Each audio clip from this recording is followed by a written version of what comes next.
తాకట్లో ఉన్న మీ బంగారాన్ని విడిపించి ఆ రోజు ఆన్లైన్ రేటుకి కొంటాం. Sharma gold company. నమస్కారం అండి ప్రేక్షకులందరికీ ఉగాది శుభాకాంక్షలు. ఈ పరాభవనామ సంవత్సరంలో ద్వాదశ రాశుల వారి జాతక ఫలితాలు ఏ విధంగా ఉంటాయో తెలుసుకుందాం. వివరించేందుకు ప్రస్తుతం మనతో పాటు ఉన్నారు భారతీయ శంకర పీఠం వ్యవస్థాపకులు, ప్రముఖ ఆధ్యాత్మికవేత్త, జ్యోతిష్యులు, బ్రహ్మశ్రీ అన్నవరపు తిరుపతి మూర్తి అవధాని గురువు గారు. వారితో మాట్లాడి రాశి ఫలాలు తెలుసుకుందాం. గురుగారు నమస్కారం అండి. ఓం శ్రీ మహాగణాధిపతయే నమః.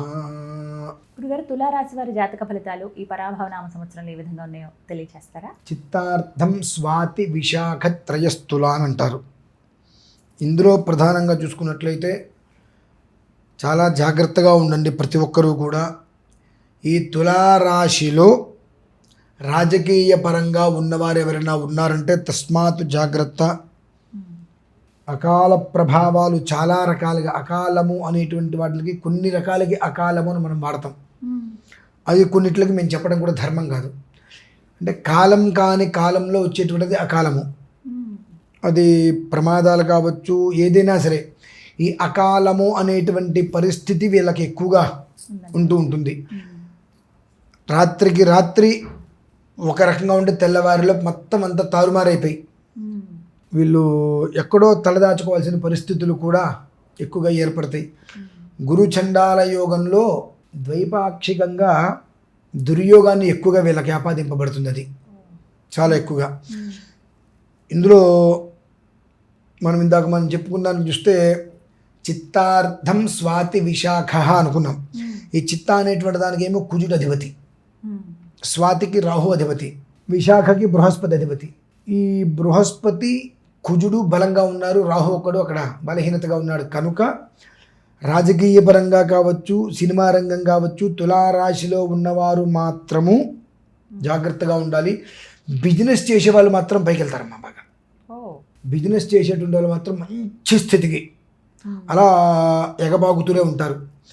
ఎలా అయితే కనుక నీరు కిందకే వెళ్తుంది, నిప్పు నింగినే చూస్తుంది. ఎంత పైకి పెట్టినా నీరు కిందకు వచ్చేస్తుంది, ఎంత కిందకి పెట్టినా నిప్పు పైకి వెళ్తుంది. ఆ రకంగా వ్యాపారం చేసేటువంటి వాళ్ళు మాత్రం, ఉద్యోగం చేసేటువంటి మాత్రం అధిక స్థాయికి పైకి వెళ్ళే ప్రయత్నమే ఉంటుంది. కానీ రాజకీయ పరంగా, సినీ వర్గంగా మాత్రం అకాల విధానాలలో చాలా ఎక్కువగా ఉంటూ మానసిక ఆవేదనలతో హార్ట్ స్ట్రోకులు కూడా వచ్చేటువంటి ప్రమాదాలు కొంతమందికి ఉన్నాయి. మనం కొన్ని వినరానివి, కొన్ని కనరానివి కూడా ఈ యొక్క తులారాశికి సంబంధించిన దాంట్లో చూస్తాం. వాళ్ళకి స్ట్రెస్ బాగా ఎక్కువ. వాళ్ళు ఏంటంటే మా వల్ల ఎదుటి వాళ్ళు స్ట్రెస్ పడుతున్నారు కదా అని అనుకుంటారు. బట్ కానీ ఏంటంటే వాళ్ళు పడేటువంటి పరిస్థితి తెలియకుండా శరీరం మొత్తం కూడా ఇలా ఉండేటువంటి మనిషి ఇలా అయిపోతూ తిండి తినలేరు, ప్రశాంతంగా కూర్చోలేరు.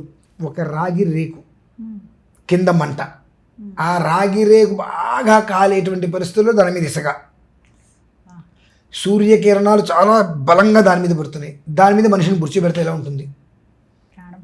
రాజకీయ పరంగా, సినిమా రంగంలో వాళ్ళకి మాత్రం ఈ రెండు దారుణంగా జరగబోతున్నాయి.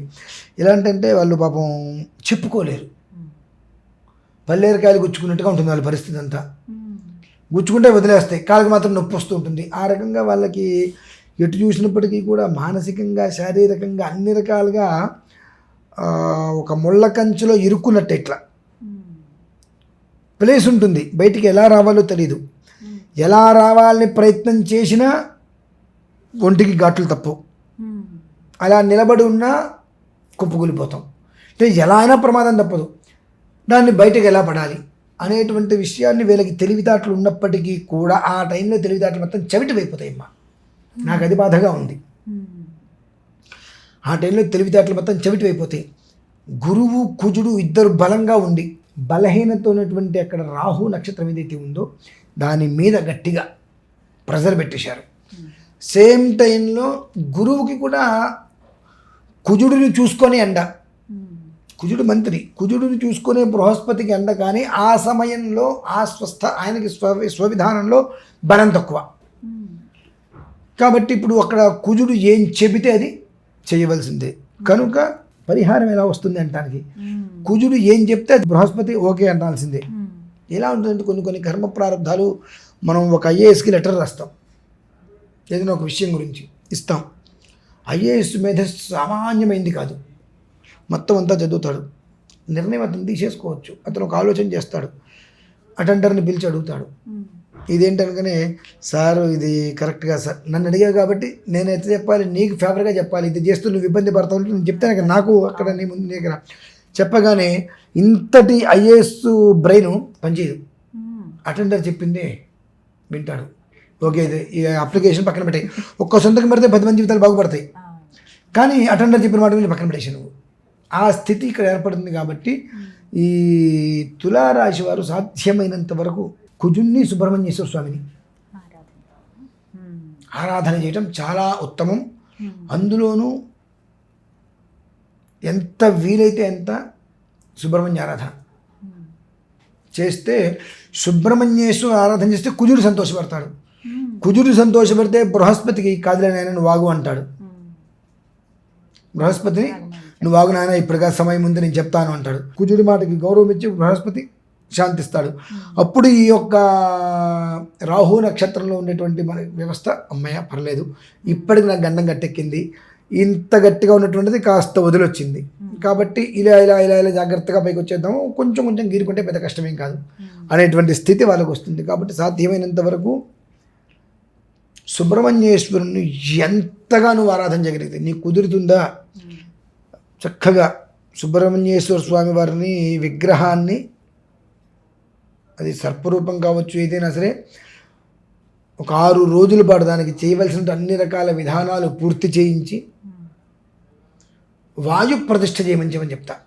యంత్ర ప్రతిష్ఠ కాకుండా యంత్ర ప్రతిష్ఠ చేయాలంటే నువ్వు ఒక మందిరం కట్టుకుని అందులో యంత్ర ప్రతిష్ఠ రోజు నిత్య ధూపదీప నైవేద్యం దానికి పెట్టాలి. నీ జన్మాంతం పెట్టాల్సిందే నార్మల్గా అయితే. కనీసం ఇప్పుడు ఉన్నటువంటి పరిస్థితుల్లో, ఇటువంటి క్లిష్టమైన పరిస్థితుల్లో నుంచి, ఇబ్బందుల్లో నుంచి నేను పూర్తిగా బయటపడలేకపోయినా కనీస మాత్రం నేను బయటపడాలి అని అనుకున్నట్లయితే సుబ్రహ్మణ్య స్వామి సర్పరూపం కానీ ఏదైనా ఒక విగ్రహాన్ని తీసుకొని చేయించి 6 రోజుల పాటు దానికి చేయవలసిన అన్ని రకాల విధానాలు ఏదైతే కనుక అధివాసాలను మొత్తం చేయించి వాయు ప్రతిష్ఠ చేసినట్టయితే నువ్వు రోజు వెళ్ళి నీళ్ళు పెట్టవలసిన అవసరం లేదు. ఆ వాయు ప్రతిష్ఠ అనేటువంటి మీనింగ్ జల ప్రతిష్ఠ కావచ్చు, యంత్రము లేకుండా చేసేయడం అలా పెట్టేసేయటమే. అంటే వాయు ప్రతిష్టలో కూడా చర ప్రతిష్ఠ ఉంటుంది ఒకటి. ఆ వాయు ప్రతిష్టలో రెండో విధానం చర ప్రతిష్ఠ. అలా కనుక చేసినట్లయితే ఒక 45% నువ్వు 45% నువ్వు బయటపడ్డావంటే నీ జన్మధన్యమే. ఆ ఒక్క విషయం వాళ్ళు గమనించి వాళ్ళ జాతకాన్ని కూడా పరిశీలించుకోవడం శ్రేయస్కరం. ఈ రాశి వారు ఏమాత్రం అవకాశం ఉన్నా పరాభవనామ సంవత్సరముచే పరాభవం లేకుండా ప్రశాంతంగా ఉండడానికి 8 రోజుల ముందే తిరుమల మహాక్షేత్రంలో అష్టలక్ష్మి మహాయాగం అనేటువంటిది చేయ సంకల్పం జరిగినది. దేవేంద్రుడు స్వర్గానికి అధిపతి, ఆయనది జ్యేష్ఠ నక్షత్రం, ఆ రోజు ఆ నక్షత్రం ఉంది. అలాగే బుధవారం బుధ అనుగ్రహం. ఇట్నుంచి చూసుకుంటూ వస్తే బృహస్పతి ఆ సమయానికి రాజుగా వస్తున్నారు. అప్పుడు వీళ్ళందరికీ కూడా అధిష్టానం ఉపేంద్రుడు అనగా శ్రీ మహావిష్ణువు. ఆ శ్రీ మహావిష్ణువు ఎప్పుడు సంతోషపడతాడు అంటే అమ్మవారిని మనం ఆరాధిస్తే ఆయన బాగా సంతోషపడతాడు. ఆ కారణం చేత తిరుమల శ్రీవారి యొక్క పరిసరాలలో అష్టలక్ష్మి మహాయాగం అనేటువంటిది సంకల్పం జరిగింది కనుక ప్రత్యేకంగా ప్రతి ఒక్కరూ కూడా ప్రత్యక్ష పరోక్షంగా కానీ ఆ ఒక మహాకర్తులో పాల్గొనగలిగితే ఆ పరాభవము అనేటువంటి నామం నుంచి బృహస్పతి యొక్క అనుగ్రహం కలిగి ఆ శ్రీ మహావిష్ణువు తోడి ఉండి పరాభవము అనేటువంటి దాని నుంచి మనల్ని ఏమాత్రం అవకాశం దూరంగా ఉంచడానికి చాలా అవకాశం ఉంది కనుక అది దృష్టిలో ఉంచుకొని 12 రాశుల వారి కోసం ప్రత్యేకంగా నిర్వహిస్తున్నటువంటిదే ఈ యొక్క అష్టలక్ష్మి మహాయాగం 11వ తారీఖు మార్చి. అందరూ పాల్గొనొచ్చు కదండి. ప్రతి ఒక్కరూ పాల్గొనవలసిందే. 27 నక్షత్రాల వారు తప్పకుండా పాల్గొని తీరవలసిందే. దీనివలన వాళ్ళకి జరిగేటువంటిది ఆ రోజు నుంచే, ఎప్పుడో కాదండి, ఆ రోజు నుంచే యుగాదిలోపు రోజుకు ఒక రకమైనటువంటి ఆనందాన్ని వాళ్ళు చూడగలుగుతారు. అది మాత్రం నేను ఖచ్చితంగా చెప్పగలనమ్మా. 1,00,00,000 విప్పపూలతో హోమం చేస్తున్నా. అద్భుతం. మామూలుగా ఏదో 1 కిలో 10 కిలోలు కదమ్మా. 1,00,00,000 విప్పపూలతో ఎందుకు హోమం చేస్తున్నానంటే ఆ పరాభవన సంవత్సరం ఏ స్థాయిలో ఉందో తెలుసు కాబట్టి. విప్పపు అంటే మధుపుష్పం అంటారు, అమ్మవారికి అత్యంత ప్రీతికరమైనటువంటిది. ఆ అమ్మవారి ప్రీతికరమైనటువంటి పదార్థాల్లో అమ్మవారిని సేవించి తద్వారా శ్రీ మహావిష్ణువు యొక్క అనుగ్రహంతో రాజుగారి యొక్క ఆశీస్సులతో క్షేమంగా ఉండాలి అని ఉద్దేశం. చక్కగా వివరించారు. ధన్యవాదాలు గురువు గారు.